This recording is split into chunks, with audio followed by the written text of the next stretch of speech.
नमस्कार। आज हामी जीवनको अर्थ कसरी खोज्ने भन्ने कुरा सरल तरिकाले बुझ्नेछौँ। जीवनमा सबैभन्दा महत्त्वपूर्ण कुरा आफ्नो अर्थ खोज्नु हो। अर्थ बिनाको यात्रा गन्तव्यविहीन हुन्छ। परिस्थिति होइन, हाम्रो सोचले जीवन बदल्छ। हामी कस्तो सोच्छौँ त्यस्तै हाम्रो संसार बन्छ।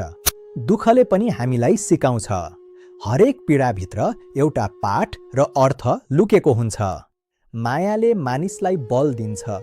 अरूप्रतिको प्रेमले नै हामीलाई कठिन समयमा पनि जिउन सघाउँछ। जिम्मेवारीले जीवनलाई अर्थ दिन्छ। जब हामी कसैको लागि वा केही कुराको लागि उत्तरदायी हुन्छौँ तब जीवन मूल्यवान बन्छ। उद्देश्य बिना जीवन खाली हुन्छ। एउटा सानो उद्देश्यले पनि हाम्रो दिनलाई उज्यालो बनाउन सक्छ। हामीसँग सोच्ने र छनौट गर्ने स्वतन्त्रता हुन्छ। परिस्थिति जस्तो सुकै भए पनि हाम्रो प्रतिक्रिया हाम्रै हातमा हुन्छ। आशाले मानिसलाई जिउन मद्दत गर्छ। भोलिको सुन्दर किरणले नै आजको सङ्घर्षलाई शक्ति दिन्छ। साना कुरामा पनि जीवनको अर्थ हुन्छ। खुसी हुनका लागि सधैँ ठुला सफलता नै चाहिन्छ भन्ने छैन।